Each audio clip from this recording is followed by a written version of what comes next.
ठीक है, चलो स्टार्ट करते हैं। ध्यान देना sir. Hello friends, I am C Vardhamanda. मैंने आप लोगों के लिए जीएसटी के पूरे लेक्चर्स डाल दिए प्लस क्वेश्चंस भी डाल दिए, बट बहुत सारे स्टूडेंट का मैसेज ये था कि सर जीएसटी आप हमें एक बार रिवाइज करा दीजिए शॉर्ट में, ताकि फायदा ये होगा कि हम इस रिवीजन को सुन के क्वेश्चंस प्रैक्टिस कर लेंगे तो हमें बहुत फायदा मिलेगा। मैंने पूरे पूरे रेगुलर लेक्चर्स और क्वेश्चंस डाल दिए सर, एक्सट्रीम लेवल पे आप प्रैक्टिस कर सकते हैं सर। अभी अपन रिवाइज करेंगे, टू द पॉइंट बातें करेंगे, मजा आएगा। ध्यान देना, बहुत इंटरेस्टिंग है सर, बहुत मजेदार है सर। ठीक है, लेट्स स्टार्ट, टाइम वेस्ट नहीं करते। जीएसटी में अगर मुझे किसी भी पर्सन को टैक्स लगाना है तो सबसे पहली चीज वो क्या होना चाहिए? सप्लाई होना चाहिए। जब तक सप्लाई नहीं है जीएसटी ही चार्ज नहीं कर सकते आप। पहली चीज तो दिमाग में ये बैठाओ कि सबसे पहले क्या होना चाहिए सर? सप्लाई होना चाहिए। जब तक सप्लाई नहीं है जीएसटी लगा ही नहीं सकते। ठीक है, अब एक पहला क्वेश्चन मन में आता है, सर सप्लाई क्या होगा? तो इन्होंने बोला सर हम सेक्शन 7 में सप्लाई को डिफाइन करते हैं और हम बताते हैं कि सप्लाई क्या होगा। ठीक है, तो सेक्शन 7 में कुछ पैरामीटर्स दिए हुए, अगर आप उन पैरामीटर्स में फॉल करते हो तो सप्लाई है, और अगर सप्लाई है तो जीएसटी है। मतलब जो चीज सप्लाई नहीं है उस पर जीएसटी नहीं है। क्लियर? अब आओ सप्लाई वर्ड को अपन एक एक करके आराम से समझते हैं सर। ठीक है, सबसे पहला इन्होंने बोला सर सप्लाई इंक्लूड्स, क्या चीज सप्लाई में आएगी सर? ठीक है, तो देखो आराम से एक एक करके समझते हैं। इन्होंने बोला सर सप्लाई इंक्लूड मतलब ये सब तो इलस्ट्रेटिव लिस्ट है, इसके अलावा भी चीजें हो सकती है। सबसे पहला इन्होंने बोला सप्लाई ऑफ गुड्स और services for a consideration in the course और फर्दरेंस ऑफ बिजनेस।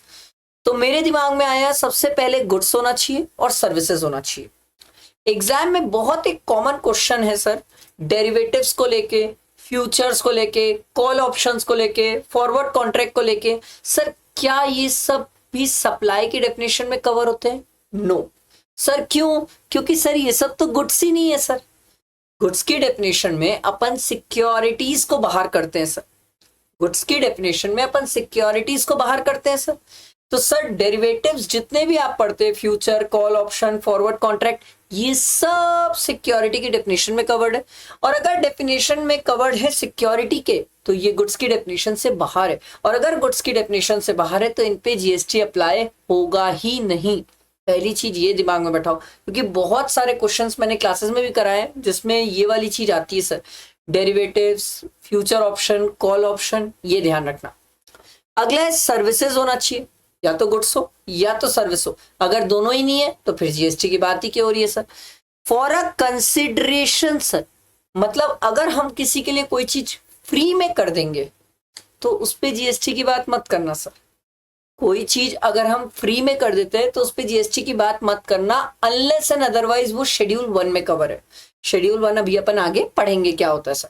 ठीक है, इन द कोर्स और फर्दरेंस ऑफ बिजनेस, ऑब्वियस सी बात है सर, जो आप किसी को सप्लाई कर रहे हो वो आपके बिजनेस से रिलेट करना चाहिए या बिजनेस का पार्ट होना चाहिए।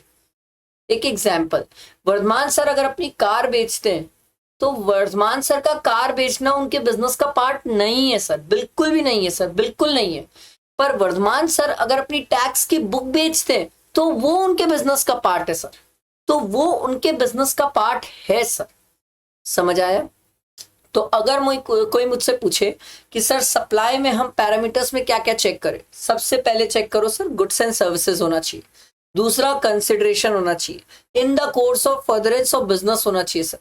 इसके बाद दो पैरामीटर्स और है सर, टैक्सेबल पर्सन होना चाहिए सर। सर टैक्सेबल पर्सन कौन होता है? ऐसा कोई भी पर्सन जो जीएसटी में लायबल टू रजिस्टर हो अंडर सेक्शन 22, या तो sir under section 24 compulsory registration करा के बैठा है।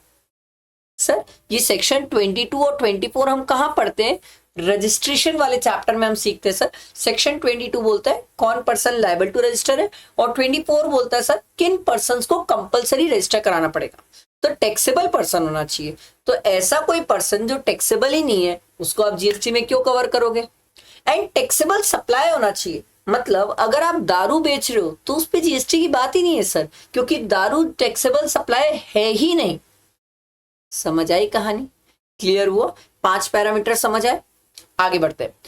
सर सप्लाई इंक्लूड्स, ठीक है, इंक्लूड्स देखो सर, अब ये वाला समझो सर, इसको समझो, बहुत सारे स्टूडेंट इसमें कंफ्यूज होते हैं।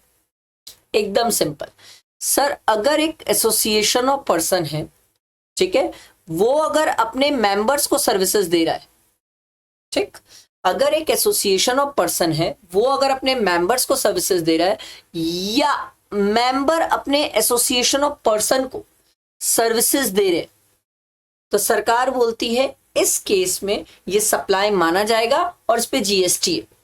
तो फिर एक स्टूडेंट ने बोला सर मान लो अगर एसोसिएशन ऑफ पर्सन सर अपने मेंबर को गुड्स दे, तो पहले, बहुत पहले ना यहाँ पर अमेंडमेंट में गुड्स नहीं लिखा था सर, यहाँ सिर्फ सर्विसेज कवर्ड थी। बाद में सरकार ने क्या किया, बाद में सरकार ने बोला ना ना ना ना, हमसे गलती हो गई भाई, यहाँ पर गुड्स और सर्विसेज दोनों कवर्ड है। मतलब अगर एक एसोसिएशन ऑफ पर्सन अपने मेंबर्स को गुड्स दे या सर्विस दे, दोनों ही कवर्ड है, या मेंबर्स अपने एसोसिएशन ऑफ पर्सन को गुड्स दे या सर्विसेज दे, दोनों ही कवर्ड है, दोनों ही सप्लाई माना जाएगा और दोनों पे जीएसटी है। बात समझ आई, क्लियर हुआ? आओ इंपोर्टेशन ऑफ सर्विस, इसको थोड़ा छोड़ दो, इसको मैं नीचे डिटेल में आपको समझाऊंगा, बहुत डिटेल में, इसका नीचे चार्ट है मेरे पास। आगे कहानी बढ़ती है, सप्लाई विदाउट कंसिडरेशन। कुछ ऐसे ट्रांजेक्शन्स, इनको एग्जाम में एक्सेप्शन भी बोला जा सकता है सर, कि कुछ ऐसे एक्सेप्शन है सर जहां पर अगर कंसिडरेशन ना भी हो तो भी सरकार उन्हें सप्लाई मानती है और उस पर जीएसटी होता है सर। ये ट्रांजेक्शन्स कवर होते हैं शेड्यूल 1 में। शेड्यूल 1 में ऐसे 4 ट्रांजेक्शन दिए हुए हैं, हम अभी डिटेल में पढ़ेंगे। शेड्यूल 1 में ऐसे 4 ट्रांजेक्शन दिए हुए हैं जिनको सरकार बोलती है अगर उनमें कंसिडरेशन ना भी हो तो भी हम उन्हें सप्लाई मानते हैं और उस पे जीएसटी लगेगा, उस पे जीएसटी लगेगा। पर मैं सरकार को बोला आप तो यहाँ बोले थे सर कि कंसिडरेशन होना चाहिए, अब वहां कंसिडरेशन नहीं है तो भी आप सप्लाई मान रहे हो और जीएसटी है। सरकार बोली वेरी गुड, डैम स्मार्ट। मैं बोला मुझसे क्या चाहते हो एग्जाम में? बोले तेरे से हम ये चाहते हैं कि तू पहले ना सप्लाई की डेफिनेशन में फर्स्ट पॉइंट पे कवर कर, 5 पैरामीटर्स चेक कर। गुड्स एंड सर्विसेज होना चाहिए, कंसिडरेशन होना चाहिए, इन द कोर्स और furtherance of business, taxable person, taxable supply. मान ले अगर ये 5 पैरामीटर्स में से कंसिडरेशन वाला पार्ट सेटिस्फाई नहीं हो रहा है तो फिर तू क्या कर, शेड्यूल 1 को जाके चेक कर और चेक कर कि शेड्यूल 1 के क्या 4 ट्रांजेक्शन में वो कवर हो रहा है कि नहीं हो रहा है। अगर शेड्यूल 1 के 4 ट्रांजेक्शन में वो कवर हो रहा है तो उस केस में भले ही कंसिडरेशन नहीं है पर उसको सप्लाई माना जाएगा और उस पर जीएसटी होगा। मैं बोला मान लो अगर वो शेड्यूल 1 के 4 ट्रांजेक्शन्स में भी कवर नहीं हुआ तो फिर क्या करोगे? सरकार बोली फिर हम उसे सप्लाई नहीं मानते और उस पर जीएसटी होगा ही नहीं। मतलब एक आध एग्जाम्पल, बहुत सिंपल, बहुत प्यारा एग्जाम्पल है सर। मैं अपने घर के मेरे पुराने कपड़े में किसी को दान कर दिया, ना मेरा बिजनेस है, गुड्स एंड सर्विसेज तो है सर, दान किया, कंसिडरेशन नहीं है सर, सर बिजनेस भी नहीं है सर। सिंपल सी बात है सर, आ रही बात समझ? और सर कंसिडरेशन नहीं है, शेड्यूल 1 के 4 ट्रांजेक्शन्स में कवर भी नहीं हो रहा हूं मैं, तो सरकार बोलती इस केस में वर्धमान सर जो अपने कपड़े दान दिए, फ्री में दिए, इस पे जीएसटी की बात नहीं होगी। क्लियर हुई मेरी बात? समझ आया? ध्यान रखना sir, supply should be for a goods and services. Obvious सी बात है, जीएसटी पढ़ रहे हो, गुड्स और सर्विस नहीं होगा तो क्या ही होगा सर।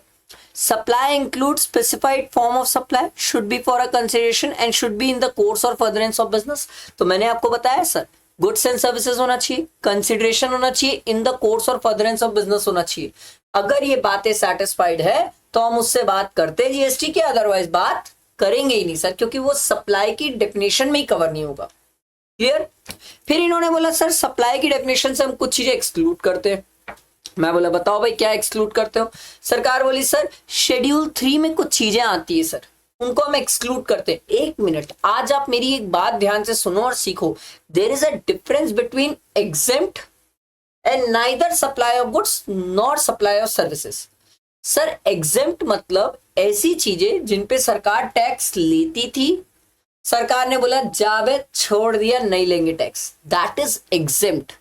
शेड्यूल 3 की जितनी भी चीजें हैं ना सर, सरकार बोलती है हम इन्हें supply of goods and services मानते ही नहीं है।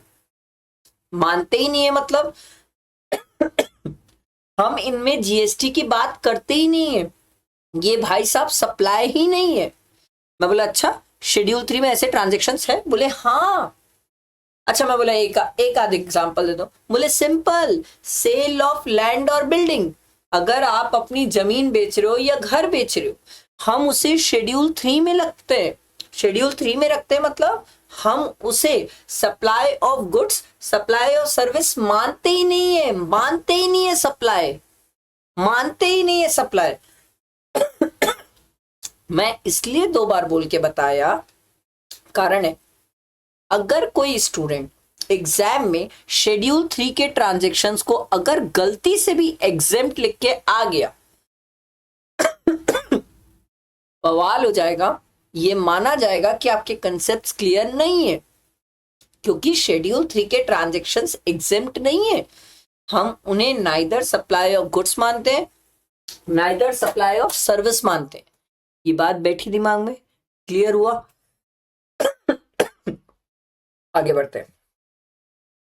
फिर इन्होंने बोला सर ऐसी कुछ गुड्स या सर्विसेज है जिनको हम बता रहे हैं वो शेड्यूल 2 में कवर है। मैं बोला ये नया शेड्यूल कौन सा है बे?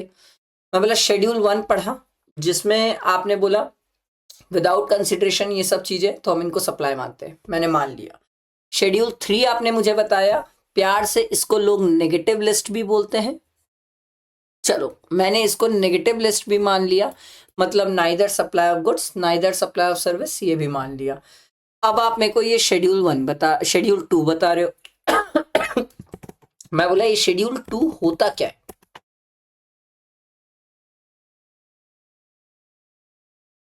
मेरे मन में क्वेश्चन आया शेड्यूल 2 क्या होता है? सरकार बोली बहुत सिंपल, एकदम सिंपल। शेड्यूल 2 मतलब ऐसे ट्रांजेक्शन्स जिनको सरकार बोलती हम बता रहे हैं ये सप्लाई ऑफ गुड्स है कि ये सप्लाई ऑफ सर्विस है। मैं बोला मतलब? सरकार बोली हमने अगर किसी चीज को सप्लाई ऑफ गुड्स बोल दिया तो उसके बाद आपको क्या लगता है, इससे कोई फर्क नहीं पड़ता। मैं बोला एक आध एग्जांपल दे दो।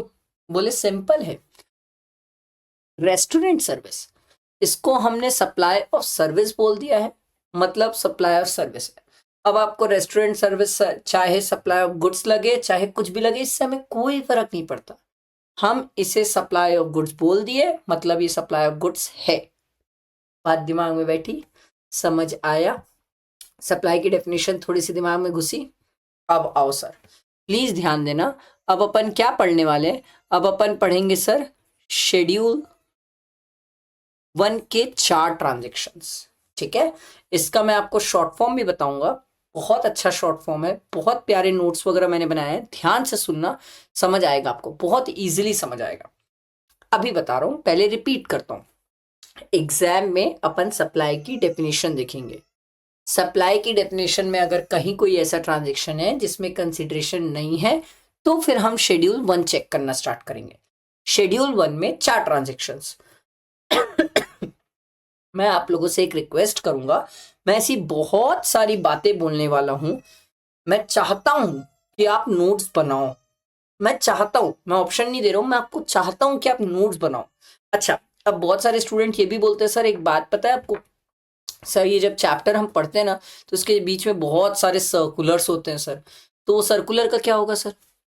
मैं जब आपको रिवाइज करा रहा हूं तो मैं तो सब कराऊंगा, मैं वो सर्कुलर क्या कराऊंगा आपको, एक साथ पूरे नीचे सर्कुलर कवर करा दूंगा।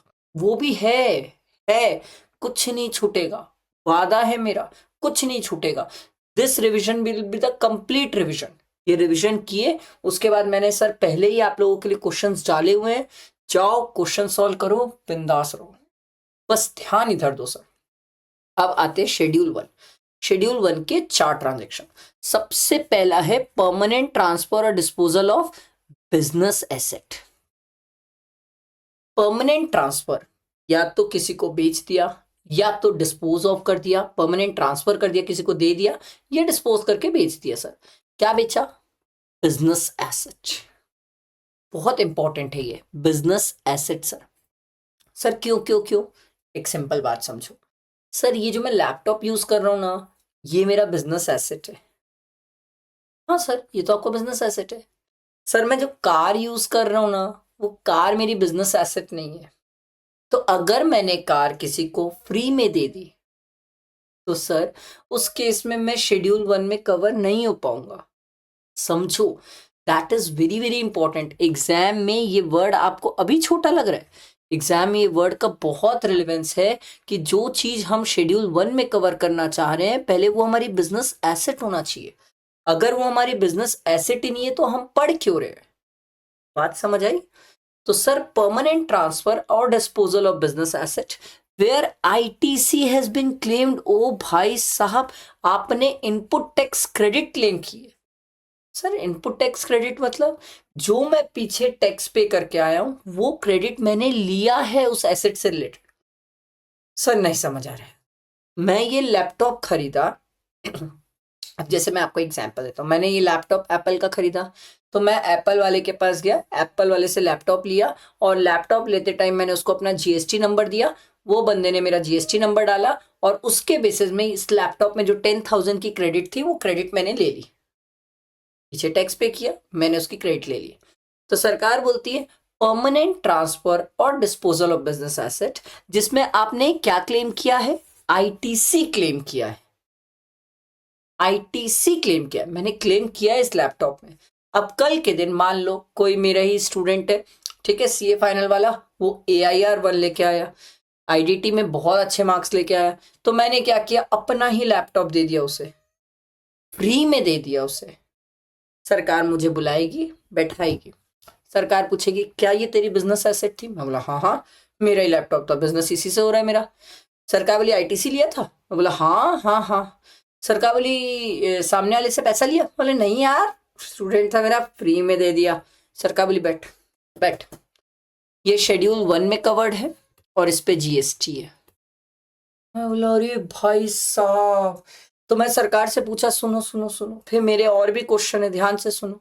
सरकार को मैंने बोला भैया मेरे पास कार भी थी, अब वो कार थी, वो कार एक स्टूडेंट टॉप किया, उसको मैं अपनी कार दे दिया। सरकार बोली अच्छा, वो कार तेरी बिजनेस एसेट थी? मैं बोला नहीं नहीं पर्सनल थी मेरी कार। सरकार बोली उस केस में वो शेड्यूल 1 में कवर नहीं होगा। मैं बोला आईटीसी लिया था? सरकार बोली पागल है बे, पर्सनल चीज हो, क्या आईटीसी कैसे ले लिया बे, जेल में डाल देंगे, पेनल्टी लेंगे, रिवर्स कर आईटीसी। मैं बोला ओह सॉरी। फिर अगला एक स्टूडेंट के मन में क्वेश्चन आया, सर सर सर मान लो कि सर आप ना टैब खरीदे सर नोट्स बनाने के लिए, अब आप उस टैब में नोट्स बनाते थे, सर आपकी बिजनेस एसेट है, पर सर आपने ना टैब की आईटीसी नहीं ली थी सर। अब बहुत इंपॉर्टेंट यहां नोट करना चाहिए आपको, आईटीसी नहीं लेने के पीछे दो रीजन, या तो आईटीसी ब्लॉक्ड है तो नहीं ले पा रहा हूं, या मुझे नहीं लेना आईटीसी यार, मेरी इच्छा नहीं लेना है मेरे को आईटीसी। तो उस केस में भी क्या शेड्यूल 1 अप्लाई होगा? नो, शेड्यूल 1 नहीं अप्लाई होगा। मोस्ट इंपॉर्टेंट सर, एग्जाम में यही दो केस तो आते हैं जब फंसाना रहता है स्टूडेंट को कि सर अगर आईटीसी ब्लॉक्ड है या सामने वाला खुद आईटीसी नहीं लेना चाहता, नहीं ले रहा है, तो उस केस में अगर वो बिजनेस एसेट परमानेंट ट्रांसफर या डिस्पोज करता है विदाउट कंसिडरेशन करता है तो उसे शेड्यूल 1 में कवर नहीं करना। वेरी वेरी इंपॉर्टेंट, समझ आया? ये पहला ट्रांजेक्शन शेड्यूल 1 का, ये पहला। क्लियर? आओ दूसरा, supply between related person distant person. Sir ये क्या होता है सर? इन्होंने ना रिलेटेड पर्सन बहुत लंबा चौड़ा डिफाइन किया है, बहुत लंबा चौड़ा डिफाइन किया है कि सर एक दूसरे में इंटरेस्ट है, 26% से ज्यादा वोटिंग पावर है, ये वो, बहुत एम्प्लॉयर एम्प्लॉय का रिलेशन है, बहुत सारी चीजें डिफाइन की है सर रिलेटेड पर्सन में। और डिस्टेंट पर्सन भी इन्होंने डिफाइन किया। एग्जाम के लिए सबसे ज्यादा रिलेटेड पर्सन में एक ही चीज याद रखना कि sir parents brother sister Holi and mainly मुझ पे डिपेंडेंट होना चाहिए, वर्तमान सर पे, तभी वो मेरे रिलेटेड पर्सन में कवर होंगे। Very very important, very very important. Sole agent भी याद रखना, सोल कंसाइजनर, सोल डिस्ट्रीब्यूटर, वो भी रिलेटेड पर्सन में कवर होता है। ठीक है, ये इंपॉर्टेंट बात है, आप नोट कर रहे होगे मेरे हिसाब से। और डिस्टिंक्ट पर्सन मतलब एकदम सिंपल, वर्धमान सर, एक और मैं सोच रहा हूं, ये ऐड कर लो।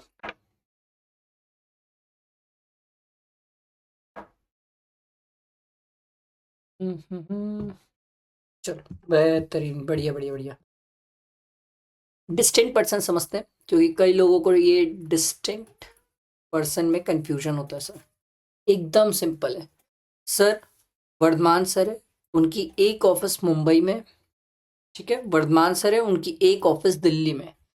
सरकार बोली सर ये डिस्टिंक्ट पर्सन है। क्रिस्टल क्लियर, एकदम सिंपल, ये डिस्टिंक्ट पर्सन है, ठीक। वर्धमान सर, उनकी एक ऑफिस मुंबई में। वर्धमान सर, उनकी एक और ऑफिस है जो मुंबई में। सरकार बोली अगर इन दोनों के बीच में सेपरेट रजिस्ट्रेशन है तभी ये डिस्टिंक्ट पर्सन है, अदरवाइज डिस्टिंक्ट नहीं है। क्लियर हुआ? डिस्टिंक्ट पर्सन में एग्जाम में दो वर्ड्स है जिसके साथ बहुत खेलता है, एक है स्टॉक ट्रांसफर, एक है branch transfer. Stock transfer, branch transfer, इनको भी डिस्टिंक्ट माना जाता है। क्लियर? एक स्टूडेंट बोला सर अगर मान लो पेन नंबर चेंज हो गया तो, भाई पेन नंबर चेंज हुआ तो आदमी चलोगे हो गया, फिर तो डिस्टिंक्ट ही होने वाला है सर। क्लियर हुई कहानी? तो सर अगर सप्लाई हो रहा है between related person, distinct person, तो सरकार बोलती है भैया क्या सप्लाई गुड्स एंड सर्विसेज का हो रहा है? मैं बोला हाँ। सर क्या इन द कोर्स और फर्दरेंस ऑफ बिजनेस हो रहा है? मैं बोला हाँ। तो सरकार बोली उस केस में अगर उसमें कंसिडरेशन ना भी हो तो भी हम उसे शेड्यूल 1 में कवर करते हैं और उस पर जीएसटी है। मैं बोला एक आध एग्जाम्पल दे दो। बोले बहुत सिंपल है। वर्धमान सर है, उनकी एक मुंबई की ब्रांच है। मुंबई की ब्रांच से वर्धमान सर अपनी दिल्ली वाली ब्रांच में बुक्स भेज रहे हैं, लेक्चर्स भेज रहे हैं सर, भेज रहे हैं, बेच नहीं रहा हूं, भेज रहा हूं। तो सरकार बोलती है इस केस में ये लोग डिस्टिंक्ट पर्सन है और इनके बीच का जो ट्रांजेक्शन है भले ही इसमें कंसिडरेशन नहीं होगा, सरकार बोली हमें कोई दिक्कत नहीं, हम इसे सप्लाई में कवर करते हैं, शेड्यूल 1 में कवर करते हैं और हम इस पे जीएसटी की बात करेंगे। Crystal clear? एकदम क्लियर, समझ आया? ये आगे बढ़ते हैं। एक ये वाला पॉइंट है जिसमें स्टूडेंट बहुत कंफ्यूज होते हैं कि सर एम्प्लॉयर एम्प्लॉय का रिलेशन है जिसमें एम्प्लॉयर ने एम्प्लॉय को अगर 50,000 तक का गिफ्ट दिया है तो उस केस में वो शेड्यूल 1 में कवर नहीं होगा, उसे सप्लाई नहीं माना जाएगा। और मान लो एम्प्लॉयर, ठीक है, एम्प्लॉय को अगर 51,000 का गिफ्ट देगा तो सरकार बोलती है इसे हम शेड्यूल 1 में कवर करेंगे और इसे सप्लाई भी मानेंगे और इस पे जीएसटी भी होगा। क्लियर? Crystal clear? आगे बढ़ते हैं। तीसरा ट्रांजेक्शन देखो sir, supply between principal and agent. मस्त है, एकदम सिंपल है, एकदम सिंपल। बहुत लोग इसको लेके पता नहीं क्या क्या सोचते रहते हैं, आराम से सुनना समझना। सर प्रिंसिपल, इसके ना मैंने नोट्स भी बनाया, रुको मैं आपको दिखाता हूँ। रिटर्न नोट्स में सप्लाई, चलो मैं आपको ना दिखाता हूँ। हाँ यार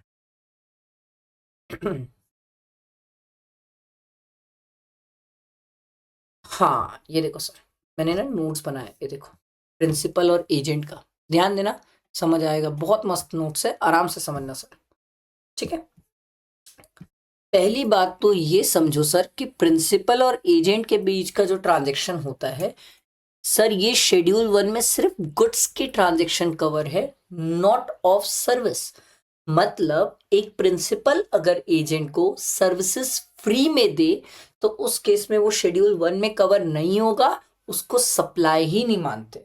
नोट करके लिख लो, नोट करके रख लो सर, ये सिर्फ गुड्स पे अप्लाई होता है। क्लियर? Crystal clear? ठीक है। अच्छा, प्रिंसिपल और एजेंट के बीच में हमेशा एक बात चेक करना कि बिल किसके नाम से बन रहा है। वेरी वेरी इंपॉर्टेंट, सबसे इंपॉर्टेंट तो यही है ना सर, बिल किसके नाम से बन रहा है।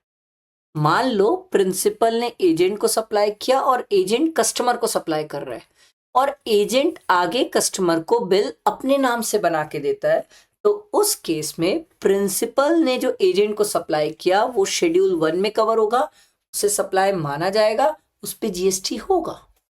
और अगर सर प्रिंसिपल ने एजेंट को सप्लाई किया और एजेंट जो कस्टमर को सप्लाई कर रहा है वो प्रिंसिपल के नाम से बिल बना रहा है, एजेंट अपने नाम से नहीं बना रहा है।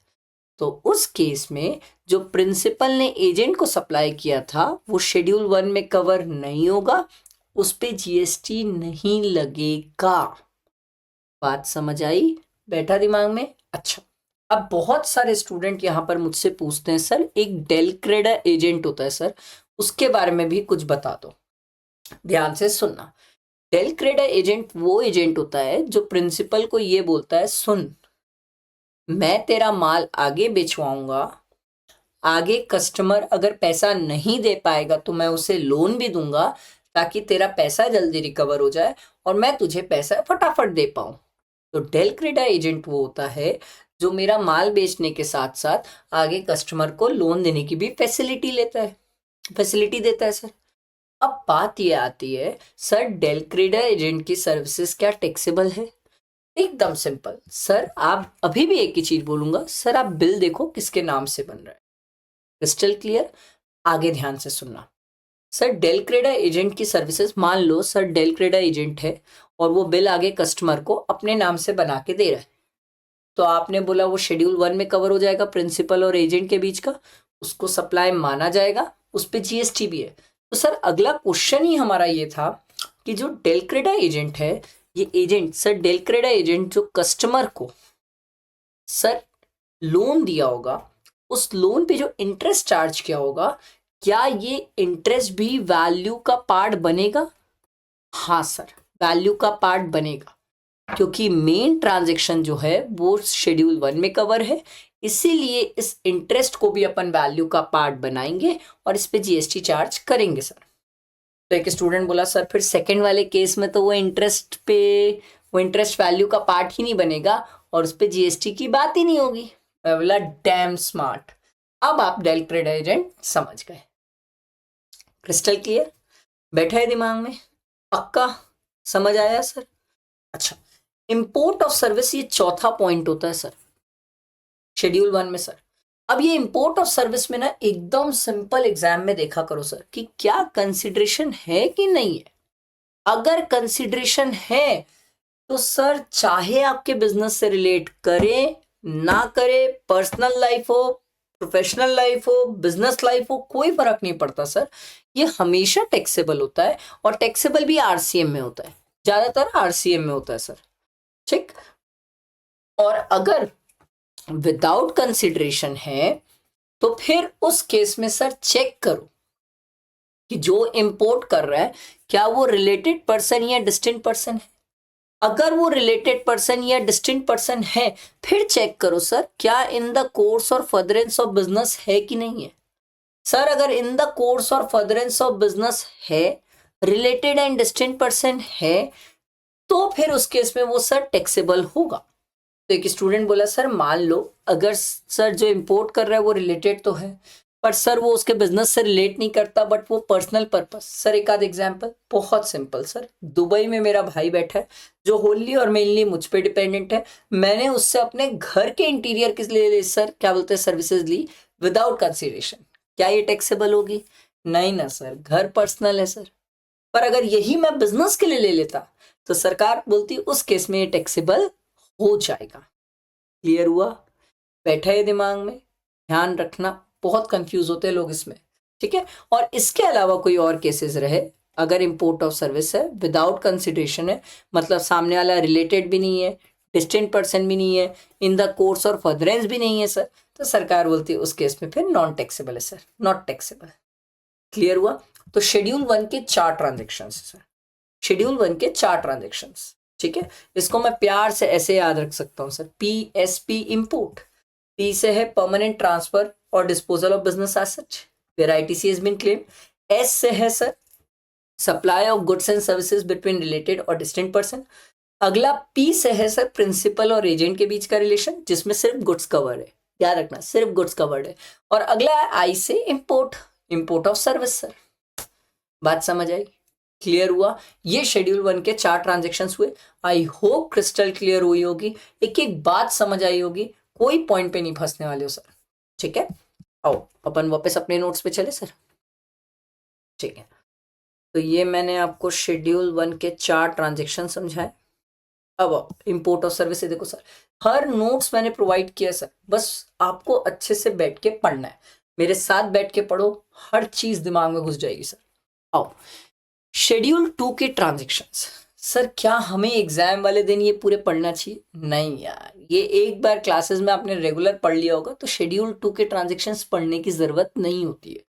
शेड्यूल 2 में बताता है ऐसे कौन कौन से ट्रांजेक्शन है जिनको हम सप्लाई ऑफ गुड्स मानते हैं कि सप्लाई ऑफ सर्विस मानते हैं। ये बहुत सिंपल होता है, अगर कोई पर्सन एक बार भी इसको रीड करता है तो भी उसका काम बन जाता है। बहुत होता है सर। मैं आपको इसको एक बार रीड करके बताता हूँ, इसमें कुछ ही इंपॉर्टेंट है, वही मेन ध्यान रखना, बाकी सब तो आप ऐसे रीड करके भी चलोगे तो चलेगा। सबसे पहले सर ट्रांसफर इन टाइटल, ओनरशिप ट्रांसफर कर रहे हो तो उसको गुड्स बोलते हैं सर। या तो आप ओनरशिप ट्रांसफर कर रहे हो अपॉन फ्यूचर पेमेंट, फ्यूचर में हायर परचेज में सर, तो भी सरकार गुड्स बोलती है सर। और अगर आप किसी को टाइटल ट्रांसफर नहीं कर रहे हो, सिर्फ यूज करने दे रहे हो, तो वो सर्विस है सर।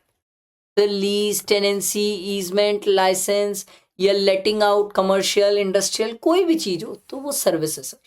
ठीक। ट्रीटमेंट और प्रोसेस, इसको प्यार से आप लोग जॉब वर्क बोलते हो सर। ठीक है, जॉब वर्क हमेशा सर्विस है सर। ठीक है।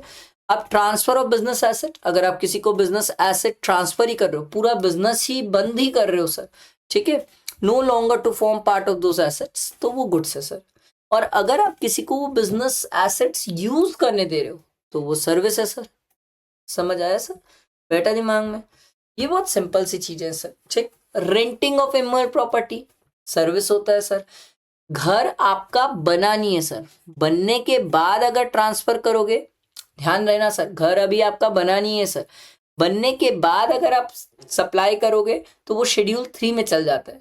और अगर आपका घर बना नहीं है, अंडर कंस्ट्रक्शन में, और अगर आप सप्लाई करते हो तो वो सर्विस में कवर होता है, ध्यान रखना। टेम्पररी ट्रांसफर और permitting use of intellectual property right sir, copyright, patent, trademark, service है सर, इनको यूज कर रहे हो आप sir. IT software design, develop, customisation, adoption, ये सब सर्विस में आ जाता है सर। ये वाला पॉइंट बड़ा प्यारा है, इससे रिलेटेड कई सारे स्टूडेंट ने मुझे डाउट पूछा sir. Agreeing to the obligation to refrain from an act, to tolerate an act और अ सिचुएशन, और टू डू एन एक्ट। पहला वाला था agreeing to the obligation to refrain from an act, मुझ पे एक एहसान करना, मुझ पे कोई एहसान मत करना, कुछ मत करके देना मुझे, ठीक है। टू टॉलरेट एन एक्ट, किसी चीज को सहना, एक्ट और सिचुएशन को सहना। और टू डू एन एक्ट, किसी के लिए कुछ करके देना सर। इन तीनों चीजों को वो सर्विसेज में कवर करते हैं। इसमें मैं एक स्टूडेंट को रिक्वेस्ट करता हूँ कि सर इसमें ना सर्कुलर में 4-5 चीजें दी हुई रहती है सर। चेक डिसऑनर का केस, लिक्विडेटेड डैमेजेस, और भी 3-4 चीजें हैं sir, cancellation charges, fix charges for electricity. ये सब चीजों को इन्होंने बोला कि भैया ये साउंड करेगी आपको कि agreeing to obligation to refrain from an act है, या टॉलरेट एन एक्ट और सिचुएशन, या टू डू एन एक्ट है। ये आपको पढ़ के ऐसे लगेंगे, बट इन्हें हम सप्लाई ऑफ सर्विस नहीं मानते, इन पे जीएसटी नहीं लगेगा। मैं आपको ना एक मस्त वाली बात बताता हूँ, आप चाहो तो नोट कर सकते हो। ये जो लिक्विडेटेड डैमेजेस है ना, इसको लेके बहुत सारे स्टूडेंट बहुत परेशान है। मैं आपको एकदम सिंपल बताता हूँ सर। मान लो आप और मेरे बीच कॉन्ट्रैक्ट हुआ कि मैं पढ़ाऊंगा और आप मुझसे पढ़ोगे, दोनों में से कोई भी भागा तो कॉन्ट्रैक्ट में लिखा हुआ है सर कि दोनों में से कोई भी पार्टी अगर पहले भागी तो वो 1 लाख रुपए दूसरी पार्टी को देगी सर।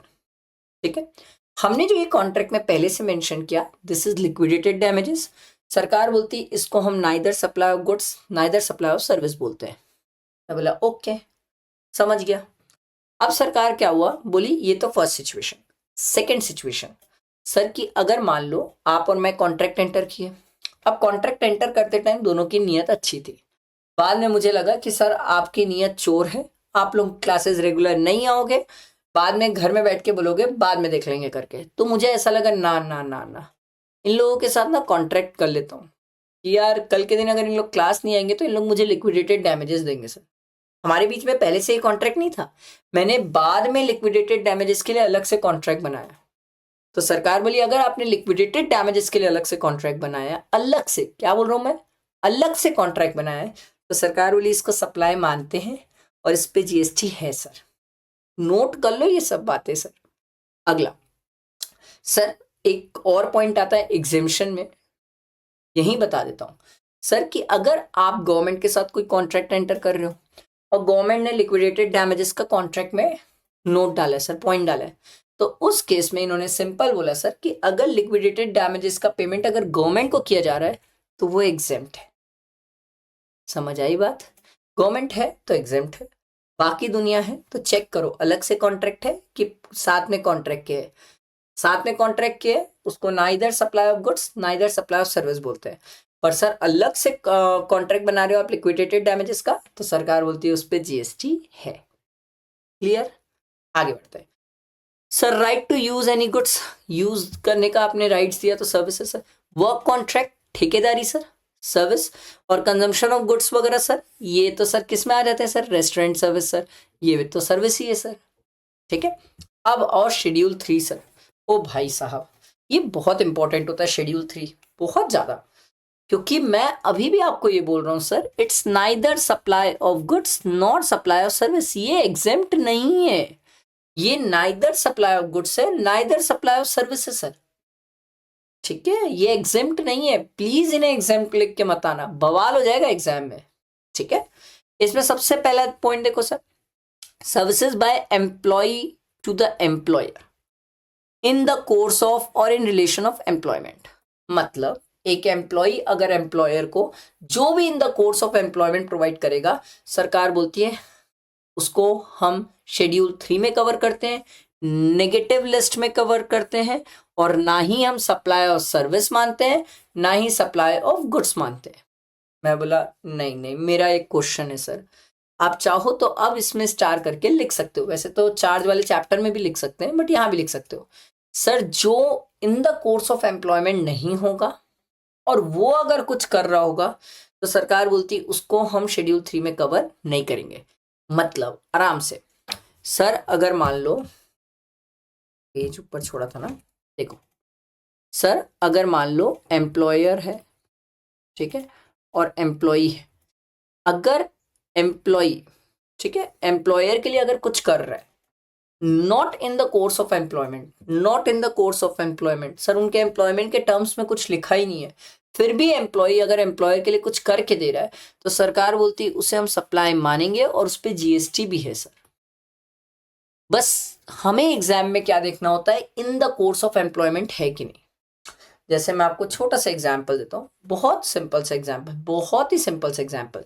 आपको एग्जाम में क्वेश्चन में कैसे कंफ्यूज करते हैं पता है सर? एक एम्प्लॉई है, एम्प्लॉयर है, एम्प्लॉय को परक्विजिट्स देता है, ठीक है, प्री मैच्योर टर्मिनेशन है, जैसे वॉलेंट्री रिटायरमेंट है, रिट्रेंचमेंट बेनिफिट है, ये सब चीजें देता है। क्या ये सब चीजें टैक्सेबल होगी? नो सर, ये सब तो उसकी सैलरी का पार्ट होता है, उसके कॉन्ट्रैक्ट का पार्ट होता है सर, इन सब पे जीएसटी की बात नहीं आती है। अच्छा, फिर इंस्टीट्यूट कई बार और घुमाने के लिए कैसे करती है बताए, ये भी देती है sir, independent director, nominee director, non executive director.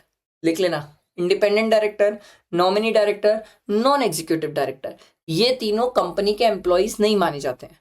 तो इस केस में अगर ये लोग कंपनी को सर्विसेज प्रोवाइड करें तो उस केस में सर टैक्सेबिलिटी आती है सर, क्योंकि not in the course of employment है। आई बात समझ? बैठा है दिमाग में? क्लियर हुआ? इसका ना एक बहुत फेमस सर्कुलर है, तो वो सर्कुलर हटा तो दिए, बट मैं आपको एक सर्कुलर बताता हूँ, बहुत फेमस है, आया भी एग्जाम में, कि सर एक डायरेक्टर है जिसने ना अपना घर है वो ना एम्प्लॉयर को किराए पे दिया, ठीक है, पर्सनल कॉन्ट्रैक्ट बनाया सर, प्राइवेट कॉन्ट्रैक्ट था sir, not in the course of employment, private contract था सर, जिसमें एम्प्लॉय ने एम्प्लॉयर को अपना घर किराए पे दिया। बात ये हुई सर, क्या ये सप्लाई है कि शेड्यूल 3 में कवर्ड है?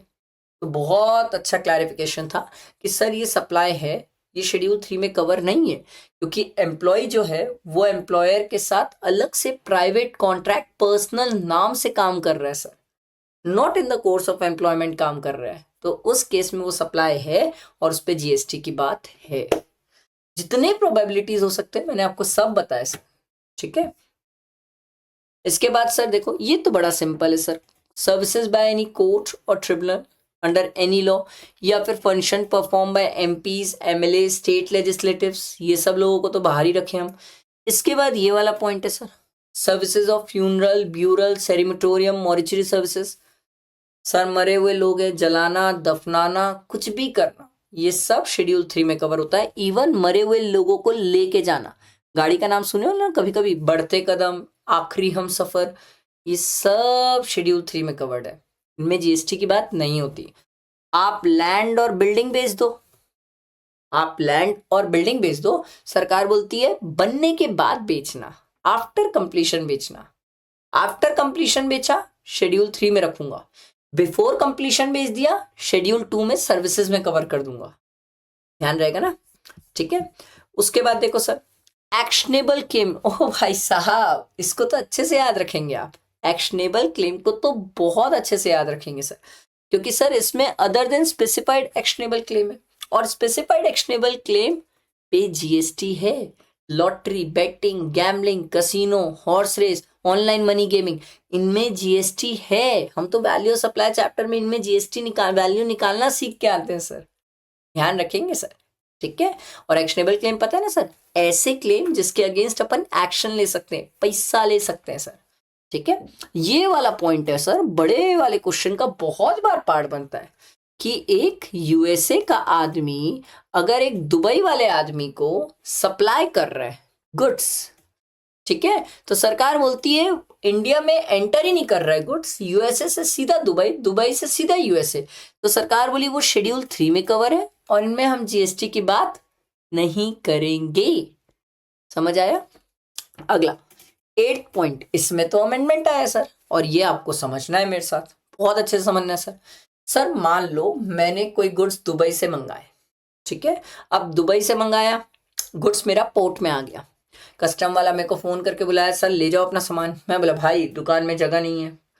बोले सर चाहते क्या हो? मैं बोला यार वेयर हाउस में रख लेना, ठीक है, ले जाऊंगा बाद में, वेयर हाउस में अभी तो रहने दे। वो बोला ओके सर, मैं कस्टम पढ़ के आया हूँ, आपको 90 डेज तक वेयर हाउस में रखने दूंगा, जाओ रख लो। बोला थैंक यू भाई।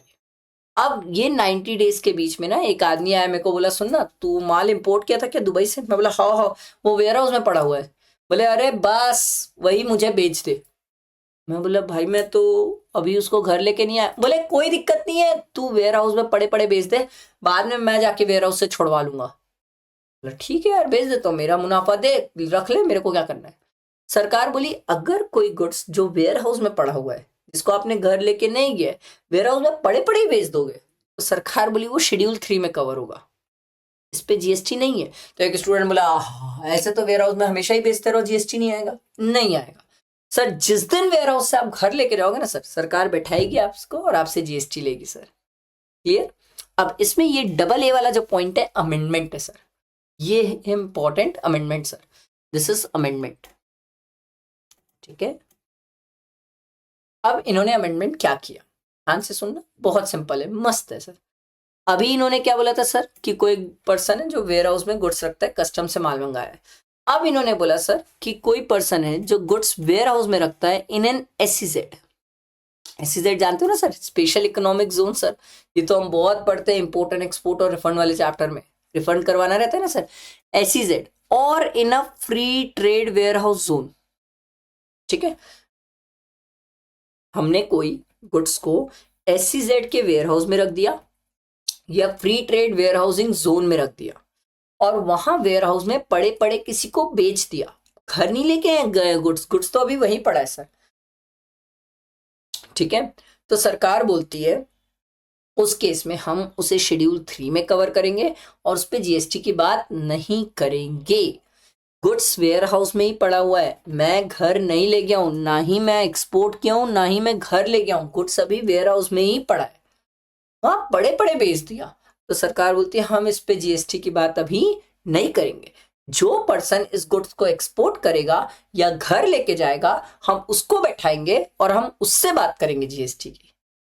बात क्लियर हुई, समझ आया। ये वाला पॉइंट याद है किसी को, आईसी सेल। सर ये क्या होता है हाई सी सेल? बहुत सिंपल है, बहुत सिंपल है, मैं आपको एग्जांपल देता हूँ सर।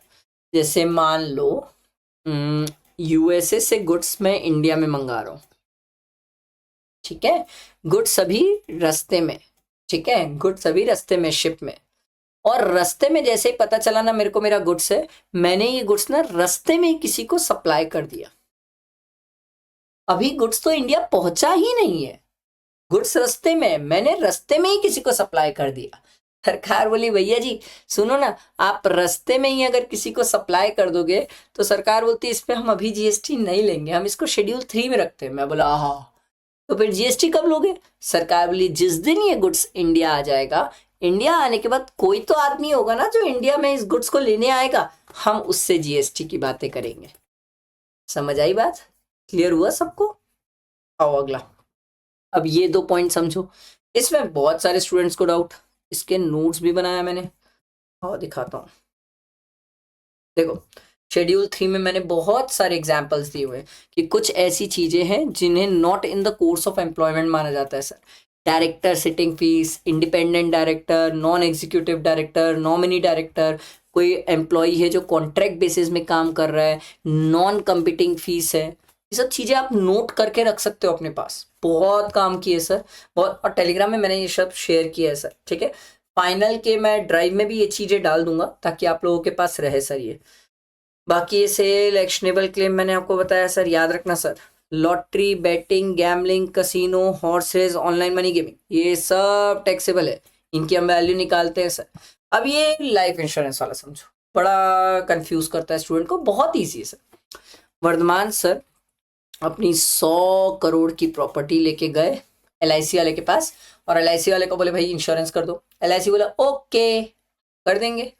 एलआईसी वाला बोला भैया 100 करोड़ है, उसका 10% प्रीमियम, मतलब 10 करोड़ हम प्रीमियम लेंगे प्लस 18% जीएसटी, मतलब 11.8 सीआर हम आपसे लेंगे। मैं बोला ओके डन, दिया दिया।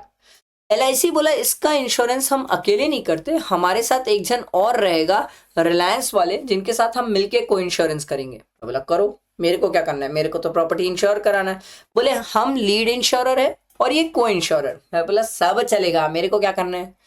अब बात क्या हुई, ध्यान से सुनना भाई। इन्होंने तो मेरे से, एलआईसी वालों ने 11.8 करोड़ का प्रीमियम ले लिया, ठीक है, और दोनों मिलके 50-50 प्रॉपर्टी इंश्योर कर रहे हैं, तो एलआईसी को पूरा प्रीमियम थोड़ी मिलना चाहिए सर, आधा प्रीमियम तो रिलायंस को भी दो ना सर।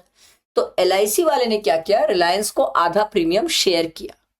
ये जो आधा प्रीमियम शेयर किया इस पे कोई जीएसटी नहीं है, प्रोवाइडेड ये जो लीड इंश्योरर है ये पहली बार जो 11.8 करोड़ में से 1.8 करोड़ गवर्नमेंट को दे दिया है। अगर ये पहली बार 1.8 करोड़ प्रीमियम, 1.8 करोड़ टैक्स जो है ये गवर्नमेंट को दे दिया, तो ये जो प्रीमियम शेयर किया जा रहा है इस पे कोई जीएसटी नहीं होगा। समझ आया? बहुत सिंपल डायग्राम से मैंने समझाया इसको, ठीक है। इसी का दूसरा एक और केस है सर, इसको समझो सर। वर्धमान सर 100 करोड़ की प्रॉपर्टी सर, ठीक है, 100 करोड़ की प्रॉपर्टी एलआईसी वाले के पास लेके गए। एलआईसी वाला बोला भैया वही 10% कहानी, 10 करोड़ प्रीमियम प्लस 18% जीएसटी। तो मैं बोला 11.8 लेगा तू मुझसे। बोले वेरी गुड भैया, डैम स्मार्ट हो आप। मैं बोला अबे सुन, आगे बता क्या करना है। बोले कुछ नहीं भैया, मैं कर दिया आपकी प्रॉपर्टी का इंश्योरेंस। मैं घर चले गया, वर्धमान सर घर चले गए, क्रिस्टल क्लियर है। अब एलआईसी वाले की फटी। एलआईसी वाला बोला यार 100 करोड़ की प्रॉपर्टी मैंने इंश्योर कर दिया है, कल के दिन कुछ ऊपर नीचे हुआ तो मुझे 100 करोड़ देना पड़ जाएगा, मैं अकेले नहीं दे पाऊंगा। एलआईसी वाला ना रिलायंस वाले के पास दौड़े भागे गया और रिलायंस वाले को बोला देखो मैंने एक प्रॉपर्टी इंश्योर की है, तुम उसे ना री इंश्योर कर दो। रिलायंस वाला बोला मैं क्यों री इंश्योर करूं पूरा? बोले पूरा नहीं, तुम एक काम करो 50% री इंश्योर कर दो, ठीक है, तुम 50% री इंश्योर कर दो। ये एक सेकेंड, अरे यार सॉरी सॉरी सॉरी, इसको 30 करना पड़ेगा ना, ठीक है, ध्यान देना सर।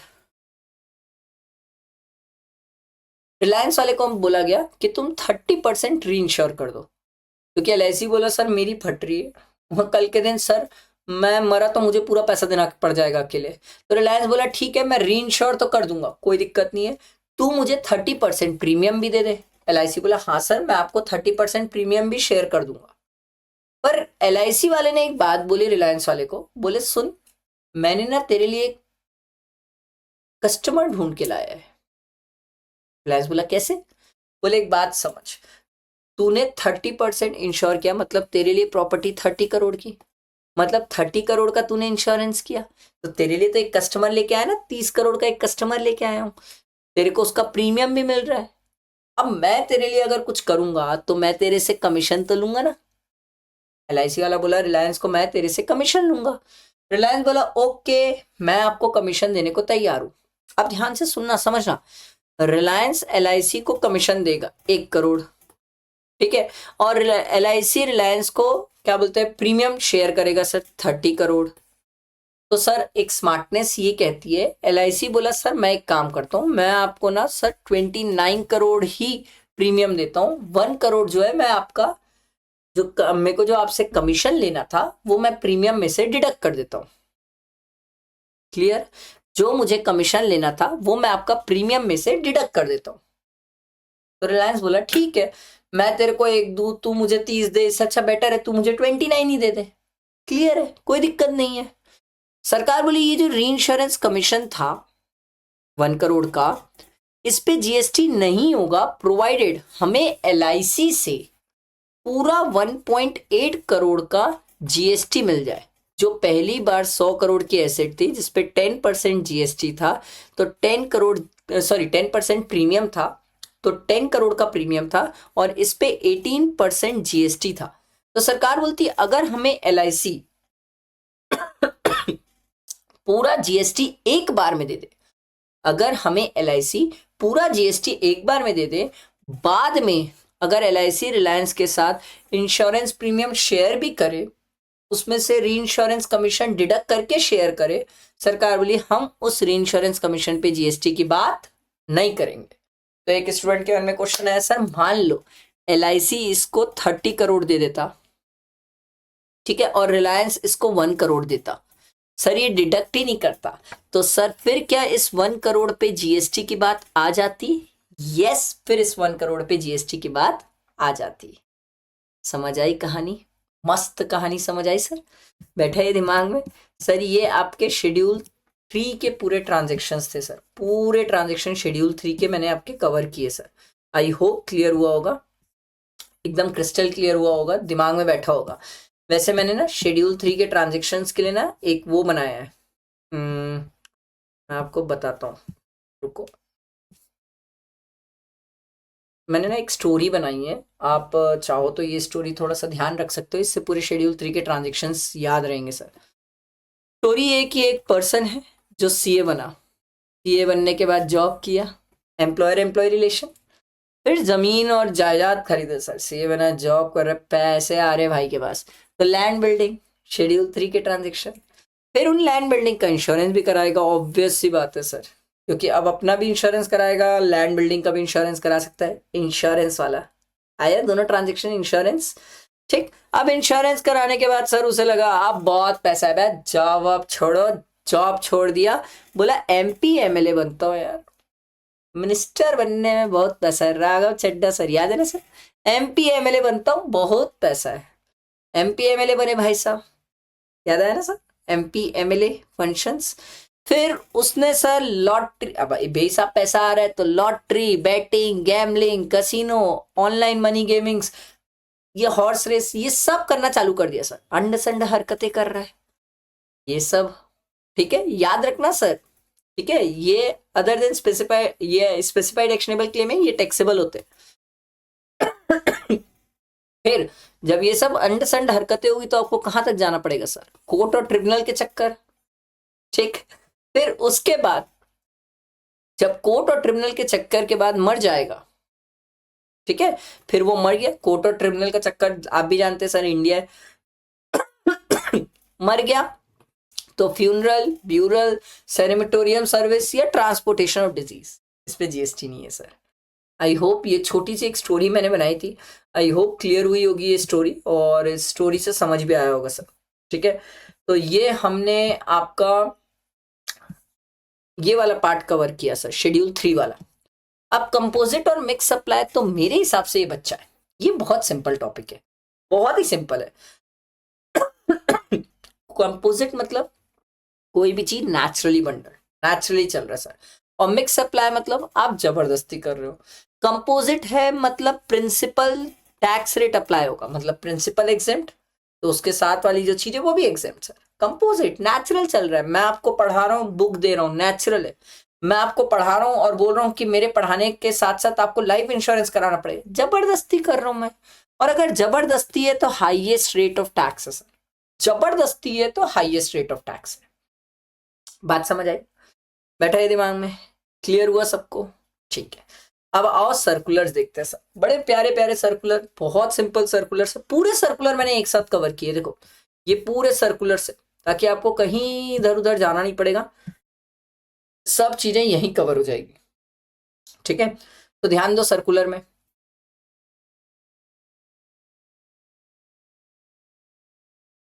अब देखो पूरे सर्कुलर और क्लैरिफिकेशंस एक साथ, मजेदार, पूरे समराइज्ड। ध्यान दो, सबसे पहला दिया हुआ है sir, donation receive by charitable institution. Exam में आपको जैसे ही डोनेशन दिखे तो 3 वर्ड देखना सर, क्या फिलेंथ्रोपिक पर्पस है कि नहीं, क्या मार्केटिंग तो नहीं है, या कमर्शियल गेन तो नहीं है सर। अगर मार्केटिंग कमर्शियल गेन दिखा, एडवर्टाइजमेंट दिखा, कंपनी का नाम दिखा, प्रमोशन दिखा, ब्रांड नेम दिखा, तो उन सब केसेस में डोनेशन टैक्सेबल हो जाएगा। अदरवाइज डोनेशन पे जीएसटी नहीं है। क्लियर? एकदम सिंपल। मान लो वर्धमान सर ने एक ड्राइंग पेंटिंग बनाई, वो आर्ट गैलरी को भेजा, भेजने पे जीएसटी नहीं है। वो आर्ट गैलरी में मेरी ड्राइंग पेंटिंग लगाए, एक आदमी ने उस ड्राइंग पेंटिंग को पसंद किया, जब वो वहां पर उसको पसंद करेगा तो उस केस पे जीएसटी लग जाएगा। क्लियर? आओ सर, नो क्लेम बोनस बहुत अच्छा एग्जाम्पल है। मेरी कार है, मैंने साल भर में कोई क्लेम नहीं लिया, तो उसका इंश्योरेंस की वैल्यू कुछ 18,000 थी। तो उन्होंने ने क्या किया, मुझे नो क्लेम बोनस दिया 25%। मतलब इन्होंने बोला सर 18,000 में से आप 25% हटा लीजिए,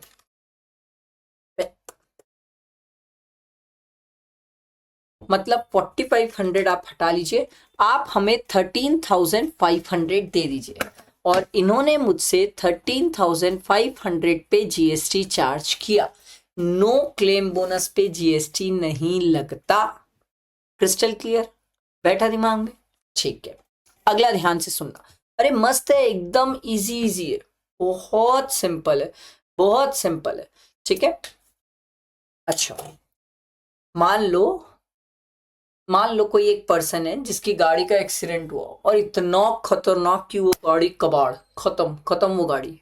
ठीक है, अब कल के दिन सर मैं इंश्योरेंस कंपनी के पास गया, ध्यान से सुनते जाना, बहुत इजी है। इंश्योरेंस कंपनी के पास गया, इंश्योरेंस कंपनी को बोला सर प्लीज वो गाड़ी का कुछ पैसा दे दो। इंश्योरेंस कंपनी बोली भैया कबाड़ हो गई है, बन नहीं सकती, हम आपको इस गाड़ी की इंश्योर्ड डिक्लेयर्ड वैल्यू दे देते हैं सर। ठीक है, वो आप पॉलिसी लेंगे तो पॉलिसी में आईडीवी वैल्यू होती है सर, इंश्योर्ड डिक्लेयर्ड वैल्यू, इतनी वैल्यू हम आपको गाड़ी की दे देते हैं सर।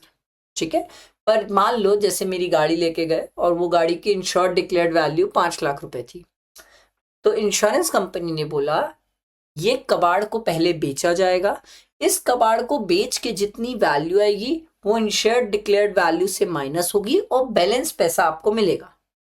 अगर बैलेंस पैसा आपको इंश्योरेंस कंपनी दे रही है तो उस पर कोई जीएसटी नहीं है। पर अगर इंश्योरेंस कंपनी ने वो आईडीवी वैल्यू से उस कबाड़ की वैल्यू को रिड्यूस नहीं किया और पूरा आईडीवी वैल्यू का पैसा दे दिया तो उस पर जीएसटी है। क्लियर? समझ आया? बैठा दिमाग में? आगे बढ़ते हैं sir, government share of profit petroleum. अब ये क्या होता है, गवर्नमेंट ना किसी को भी टेंडर देती है पेट्रोल वगैरह निकालने के लिए सर। ठीक है, तो गवर्नमेंट क्या बोलती है, जब तुम पेट्रोल वगैरह निकाल रहे हो तो पेट्रोल निकाल के पहले उस पेट्रोल से अपनी कॉस्ट कवर कर लो, क्योंकि भाई निकालने वगैरह का खर्चा लगा होगा, लाइसेंस वगैरह का खर्चा लगा होगा, पहले तुम वो खर्चा कवर अप कर लो। खर्चा कवर अप करने के बाद कल के दिन जब तुम इस पेट्रोल को बेचोगे तो इस पेट्रोल में गवर्नमेंट बोलती है हमारा भी शेयर रहेगा। तो जो गवर्नमेंट अपना उस पेट्रोल को बेच के जो प्रॉफिट होता है उस पर्सन को, उसमें जो गवर्नमेंट अपना शेयर रखती है उस पे कोई जीएसटी नहीं है। क्लियर? अगला सर, एकदम सिंपल, होल्डिंग कंपनी अगर सब्सिडरी कंपनी के सिक्योरिटीज शेयर्स रखती है तो उस केस में सिक्योरिटी तो गुड्स की डेफिनेशन से बाहर है, तो जीएसटी लाओगे क्यों बीच में? क्लियर? अगला जॉइंट वेंचर, इसको समझो, बहुत सिंपल है सर। सर अगर जॉइंट वेंचर अपने मेंबर को सर्विसेज देता है या मेंबर्स जॉइंट वेंचर को सर्विसेज देते हैं तो सरकार बोलती इनके बीच के ट्रांजैक्शंस में हम सर, अगर सिर्फ कैश ट्रांजैक्शंस हो रहा है, मतलब सर जॉइंट वेंचर है और उसके मेंबर्स है, ठीक है, मेंबर्स ने अपना कैपिटल कंट्रीब्यूशन दिया जॉइंट वेंचर को, तो सरकार बोलती है it's mayor flow of money, cash call से इन पे जीएसटी की बात नहीं होगी, इन पे जीएसटी की बात नहीं होगी। Crystal clear? बट मान लो, ध्यान देना sir, joint venture members sir, अगर मेंबर्स ने जॉइंट वेंचर को कोई पैसा दिया है, ठीक है, ध्यान से सुनना, पैसा दिया है, जिस पैसे के लिए जॉइंट वेंचर अपने मेंबर्स को सर्विसेज दे रहा है या गुड्स दे रहा है, तो सरकार बोलती है वो सप्लाई में कवर हो जाएगा, उस पे जीएसटी है। सिर्फ अगर कैपिटल कंट्रीब्यूशन है, पार्टनरशिप में होता है ना सर, सिर्फ कैपिटल कंट्रीब्यूशन है तो उस पे जीएसटी नहीं है। पर जो मैं पैसा दे रहा हूं उसके बदले मुझे कोई सर्विस मिल रही है या जॉइंट वेंचर मेरे लिए कुछ करके दे रहा है उस पैसे के बदले, तो सरकार बोलती है वो सप्लाई में कवर है और उस पे जीएसटी है। परक्विजिट वाला बताया था, याद है? एम्प्लॉयर एम्प्लॉय का रिलेशन सर एम्प्लॉयर एम्प्लॉय के रिलेशंस में एम्प्लॉयर एम्प्लॉय को परक्विजिट देता है, सर उस पे जीएसटी की बात हो ही नहीं सकती क्योंकि वो शेड्यूल 3 में कवर्ड है। डेल क्रेडा एजेंट अभी बताया था, बहुत अच्छे से इसको समझाया था सर, ये वही डेल क्रेडा एजेंट का जो सर्कुलर था मैंने यहाँ पर रीपोस्ट किया है सर, ठीक है। ट्रांसफर ऑफ टेनेंसी राइट, अभी कोई पूछे टेनेंसी राइट सर, बहुत सारे स्टूडेंट ऐसे बोलते हैं टेनेंसी राइट एग्जेम्प्ट है, ऐसे नहीं बोला करो सर, टेनेंसी राइट एग्जेम्प्ट है कि टैक्सेबल है वो इस पे डिपेंड करेगा सर किस चीज से रिलेटेड टेनेंसी राइट है। Renting of residential dwelling for the use of residence, उससे रिलेटेड टेनेंसी राइट है तो एग्जेम्प्ट है, नहीं तो नॉर्मली टेनेंसी राइट का जो पैसा होता है वो टैक्सेबल होता है। इसके लिए कोई पहले से नहीं बता सकता टेनेंसी राइट का, टेनेंसी राइट के लिए हमें चेक करना पड़ेगा जिस प्रॉपर्टी से रिलेटेड टेनेंसी राइट का पैसा मिल रहा है वो प्रॉपर्टी का मेन जो काम रेंटिंग का है उस पर टैक्सेबिलिटी थी कि नहीं थी। अगर मेन प्रिंसिपल एग्जेम्प्ट है तो टेनेंसी राइट का भी पैसा एग्जेम्प्ट होगा। क्लियर है?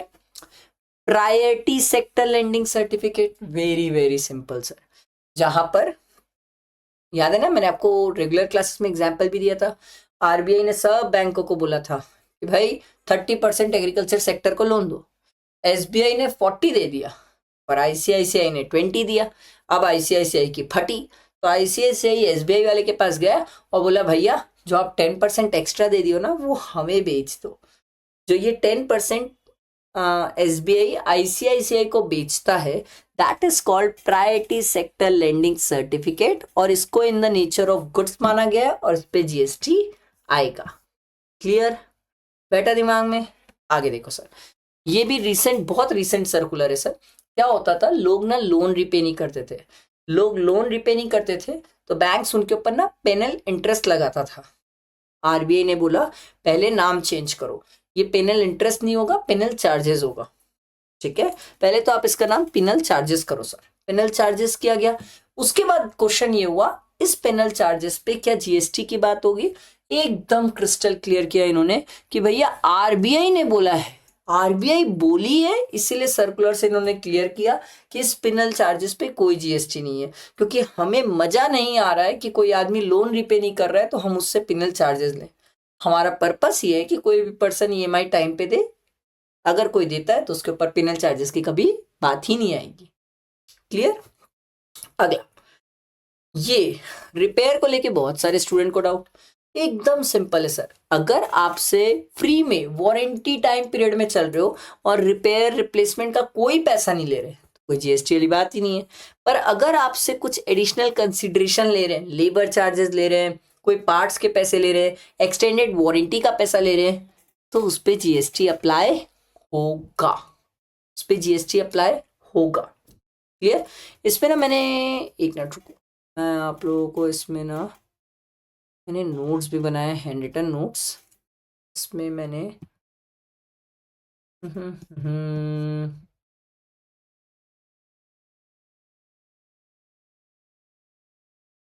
अच्छा वो उसमें करा है मैंने, आईटीसी वाले चैप्टर में समझाऊंगा मैं आपको, वो आईटीसी वाले चैप्टर में मैंने कवर किया उसको वहां पर। ठीक है, इसके बाद आगे देखो सर, प्रेफरेंशियल लोकेशन चार्जेस। मैंने बिल्डर को बोला भैया सुनो, कॉर्नर प्लॉट चाहिए, सी फेसिंग प्लॉट चाहिए, ये चाहिए वो चाहिए। बिल्डर बोला सब दूंगा। अब बात ये आ रही है priority sector lending charges, preferential location charges sir, क्या इस पे जीएसटी है? सरकार बोली प्रेफरेंशियल लोकेशन चार्जेस जिन चीजों के साथ, जिस प्रॉपर्टी के साथ रहता है, अगर उस प्रॉपर्टी पे जीएसटी आ रहा है तो प्रेफरेंशियल लोकेशन चार्जेस भी वैसे ही ट्रीट किया जाएगा जैसे मेन सप्लाई ट्रीट किया गया है। ठीक है, क्लियर, सिंपल। कोई मुझसे पूछेगा प्रेफरेंशियल लोकेशन चार्जेस पे जीएसटी है? हाँ है। अगला, interstate movement of various modes of convenience. Sir मैंने ना दिल्ली से फर्नीचर मंगाया तो ट्रक में आ रहा था, तो सरकार बोली ट्रक के मूवमेंट पे जीएसटी नहीं है सर, उस फर्नीचर के मूवमेंट, फर्नीचर पे जीएसटी है सर। पर सर मान लो दिल्ली से ट्रक रायपुर बनने आ रही है सर, तो उस केस पे उस पे जीएसटी। अगर रिपेयर पर्पस के लिए गुड्स का मूवमेंट हो रहा है कन्वीनियंस का, तो उस पे जीएसटी है सर। अगर रिपेयर पर्पस के लिए कन्वीनियंस का मूवमेंट हो रहा है तो जीएसटी है, और वो सिर्फ कन्वीनियंस गुड्स लेके आ जा रहे हैं तो उस पे जीएसटी नहीं है। Same is the case with aircraft also. ठीक है, ध्यान रखना। अच्छा, इस पे ध्यान रखना, ये बड़ा ध्यान बहुत परेशान करेगा स्टूडेंट को क्योंकि नया है। वाउचर को लेके बहुत ही इंपॉर्टेंट है सर, सप्लाई चैप्टर में वाउचर को लेके एक अच्छा सर्कुलर आया सर। दो टाइप के हो गए वाउचर, एक है प्रीपेड वाउचर और एक है sir not a PPI sir, prepaid instrument, not a prepaid instrument. Prepaid instrument मतलब एक ऐसा वाउचर जिसमें पहले से वैल्यू फिक्स्ड होती है, ये इतने का वाउचर है, इतने के लिए ही यूज होगा sir, that is PPI, prepaid voucher sir. ठीक है, देखो इसका भी मैं आपको दिखाता हूं सर, आ गया, देखो सर, प्रीपेड इंस्ट्रूमेंट बहुत लंबा डिटेल में मैंने रेगुलर क्लासेस में तो इसके भर भर के एग्जांपल्स दिए बहुत। अरे वाउचर की दुनिया कम है क्या यार, हर जगह तो वाउचर हो गए, खाने के वाउचर, कपड़ों के वाउचर, मॉल्स जाओ वाउचर, हर जगह वाउचर है। सरकार ने बोला भैया प्रीपेड इंस्ट्रूमेंट वो ऐसे वाउचर जिसमें वैल्यू फिक्स रहती है सर, कि ये वाउचर का 200 रुपए के लिए यूज होगा, ये वाउचर 500 रुपए के लिए यूज होगा। सरकार बोली इसको as a consideration, as a money treat किया जाता है। मनी गुड्स और सर्विसेज की डेफिनेशन से बाहर है, तो इस पे जीएसटी की बात आप सोचेंगे ही नहीं। प्रीपेड इंस्ट्रूमेंट्स, प्रीपेड वाउचर्स में। और अगर प्रीपेड वाउचर नहीं है, प्रीपेड वाउचर नहीं है सर, वो वाउचर ऐसा है कि उस वाउचर में पहले से नहीं पता है कि कितनी वैल्यू है सर, तो सरकार बोलती है उस केस में हम उसे क्या मानेंगे, एक्शनेबल क्लेम मानेंगे। सर मुझे एग्जाम में क्या करना है, देखो मैंने जो रेगुलर लेक्चर डाला है बहुत डिटेल में समझाया sir, prepaid voucher, not a prepaid voucher. अभी एग्जाम पर्पस के लिए, एग्जाम पर्पस के लिए मैं क्या देखूंगा, चेक सिंपल इतना करूंगा कि भैया प्रीपेड इंस्ट्रूमेंट है कि नॉट अ प्रीपेड इंस्ट्रूमेंट है। ध्यान से सुनना, प्रीपेड इंस्ट्रूमेंट, प्रीपेड वाउचर वो होते हैं ऐसे वाउचर जिसकी वैल्यू पहले से लिखी फिक्स्ड रहती है सर, कि इसमें ये इतने का वाउचर है, ये 500 का वाउचर है, 400 का वाउचर है, 300 का वाउचर है। This is called prepaid instrument. ठीक है, नॉट अ प्रीपेड इंस्ट्रूमेंट मतलब ऐसे वाउचर जिनमें फिक्स्ड नहीं है कि इसकी, इस वाउचर को कितनी वैल्यू तक यूज किया जाएगा। ठीक है, कितनी वैल्यू तक उसमें पहले से प्रीपेड नहीं है सर। ठीक है, उसमें पहले से फिक्स्ड वैल्यू नहीं रहती है, तो सरकार बोलती है उस केस में उसको क्या मान लिया जाएगा, एक्शनेबल क्लेम मान लिया जाएगा। बैठा है दिमाग में, क्लियर हुआ? ये वाउचर्स को लेके मैंने वैसे भी बहुत डिटेल में समझाया हुआ है, आपको एग्जाम पर्पस के लिए तो इतना ही याद रखना है।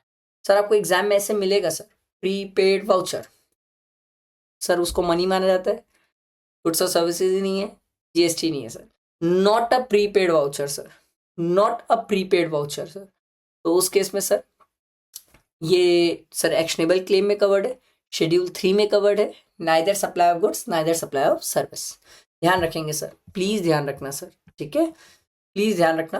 वाउचर का केस सर अभी तो मेरे लिए सबसे इंपॉर्टेंट है ये, आप इसको छोड़ नहीं सकते, कोई स्टूडेंट इसको छोड़ नहीं सकता सर, ठीक है। अगर voucher principal to principal basis में चल रहा है, मतलब मान लो मेरी कंपनी का वाउचर है, शॉपर स्टॉप डोमिनोज का वाउचर है मेरे पास, और मैंने सर डिस्ट्रीब्यूटर को दिया वाउचर, उसको बेचा, डिस्ट्रीब्यूटर आगे वाउचर कस्टमर को ट्रांसफर कर रहा है, सरकार बोली आपने डिस्ट्रीब्यूटर को बेचा, नो जीएसटी। मैंने डिस्ट्रीब्यूटर को दिया ऑन कमीशन बेसिस, मतलब मैं डिस्ट्रीब्यूटर को बेचा नहीं हूं, मैंने डिस्ट्रीब्यूटर को वाउचर दिए, बोले सुन तू अगर ये 100 वाउचर बेचेगा ना तो हर एक वाउचर के पीछे तेरा 10 रुपए कमीशन है। तो सरकार बोली इस कमीशन पे जीएसटी है सर, इस कमीशन पे जीएसटी है।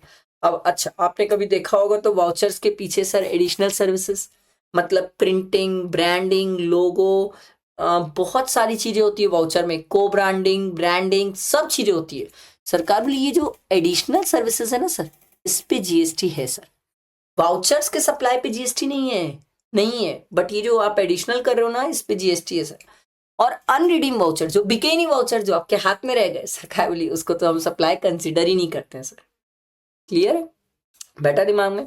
अच्छा इसके बाद है प्रिंटिंग इंडस्ट्री के बारे में, तो एकदम सिंपल सरकार ने बोला कंटेंट कौन दे रहा है, अगर publisher supplied by the publisher है तो सप्लाई ऑफ सर्विस है, और design logo supplied by the recipient है तो सप्लाई ऑफ गुड्स है। एकदम सिंपल है, इसमें कोई रॉकेट साइंस कुछ नहीं। आप सीधा देखना सर कंटेंट कौन प्रोवाइड कर रहा है सर, कंटेंट अगर प्रोवाइड बाय द पब्लिशर है तो सर उस केस में सप्लाई ऑफ सर्विस है, ठीक है, सामने वाला सिर्फ प्रिंट करके दे रहा है। और अगर सर सामने वाला design logo supplied by the recipient है तो उस केस में सप्लाई ऑफ गुड्स है, ठीक है। इसके बाद एक और था प्रायोरिटी सेक्टर लेंडिंग सर्टिफिकेट, ये मैंने आपको पहले ही बताया sir in the nature of goods होता है मेरे ख्याल से, और तो कुछ नहीं आएगा इसमें। मैं आपको एक बार ना वो वाउचर वाला केस दिखा देता हूँ, मेरे को तो इम्पोर्टेंट लगता है वाउचर वाला, मैंने उसको ना इसमें बताया है, मैंने उसको ना इंटर वालों को ही बताया सर, इंटर वालों को ही बताया क्योंकि वो बहुत इम्पोर्टेंट है। इसमें कहाँ मिलेगा मेरे को वो, ई नोट्स में,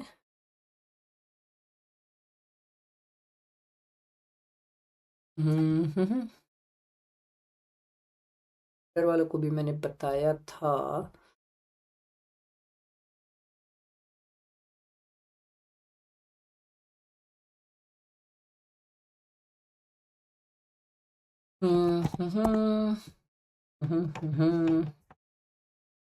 फाइनल वालों को ही बताया, इंटर वालों को ही बताया, और मैंने बोला भी एग्जाम में बहुत इंपॉर्टेंट है, वाउचर का केस है, नया है, आने के चांसेस बहुत है, स्टूडेंट्स ध्यान दे के जाएंगे, नहीं ध्यान देंगे तो बैंड बच जाएगी सर।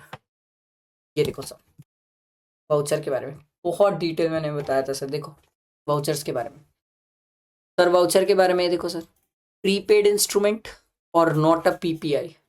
सर प्रीपेड इंस्ट्रूमेंट मतलब सर जिसके अगेंस्ट हम वैल्यू स्टोर्ड होती है सर इंस्ट्रूमेंट में, कि इस कार्ड में 500 रुपए डला हुआ है, 500 का ही गुड्स खरीद पाओगे। जनरली आप जब गेम जोन वगैरह में जाते हो तो ये कहानी होती है सर, प्रीपेड इंस्ट्रूमेंट के कार्ड में वैल्यू उतना डलवा देते हो उतना ही यूज कर पाते हो, नॉट अ पीपीआई। सर ये ऐसे वाउचर होते हैं जिसमें सप्लायर का ऑब्लिगेशन है कि सप्लायर को एक्सेप्ट करना पड़ेगा, वैल्यू नहीं होती है सर, उसमें वैल्यू नहीं डली होती है सर, पहले से पैसा नहीं डला होता है, पर ये सप्लायर का ऑब्लिगेशन होता है कि सप्लायर को एक्सेप्ट करना पड़ेगा, ठीक है। To accept it as the consideration of part consideration and assure the beneficiary voucher holder to claim certain goods or services as specified in the voucher in the related document sir जैसे मान लो एक अच्छा example है, मैं Domino's में खाने गया, Domino's वाले ने मेरे को एक वाउचर दिया जिसमें वो बोला कि भैया अगर आप आओगे तो नेक्स्ट टाइम आपको चीज गार्लिक ब्रेड फ्री में मिलेगा, है ना। तो वैल्यू नहीं डली हुई है इस वाउचर में, बट उस वाउचर को जब मैं नेक्स्ट टाइम लेके जाऊंगा तो वो मुझे चीज गार्लिक ब्रेड देगा, नॉट अ पीपीआई। ये एज अ मनी चलता है, ये मनी नहीं है सर, ये एक्शनेबल क्लेम है, क्योंकि सामने वाले को एक्सेप्ट करना होगा, ये चीज एक्सेप्ट करना होगा, समझ आया, बैठा दिमाग में। इसलिए मैंने आपको एक बार वापस यहाँ से दिखाया, ठीक। फिर मैंने आपको इसके बारे में बताया सर और भी बातें। अगर ये प्रिंसिपल टू प्रिंसिपल ऐसे चल रहा है, मैं वाउचर बेच रहा हूँ, फिर सामने वाला और दूसरे को वाउचर बेच रहा है, सरकार बोली इस पे जीएसटी नहीं है। बट अगर सर आपने वाउचर किसी को दिया और उसको बोला तू आगे बेच, तेरे को बीच में कमीशन दे दूंगा, तो सरकार बोली फिर वो जीएसटी वाली बात हो जाएगी सर, ठीक है।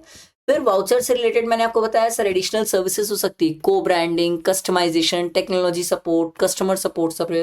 सरकार बोली ये एडिशनल सर्विसेज पे जीएसटी है सर, पर अगर जो वाउचर बिके ही नहीं उस पर जीएसटी क्यों होगा सर? आई बात समझ, बैठा दिमाग में? ये हमने फर्स्ट चैप्टर सप्लाई पूरा कवर किया। आई होप क्लियर हुआ होगा। कोई पॉइंट नहीं क्लियर हुआ है तो मेरा नंबर आपको डिस्क्रिप्शन में मिल जाएगा, आप मुझे कनेक्ट कर सकते हैं। टेलीग्राम ग्रुप ज्वाइन रहना, वहां पर सब चीजें शेयर करता हूँ मैं फाइनल की सर, ठीक है। चलो लाइक करना, फ्रेंड्स को शेयर करना। Thank you.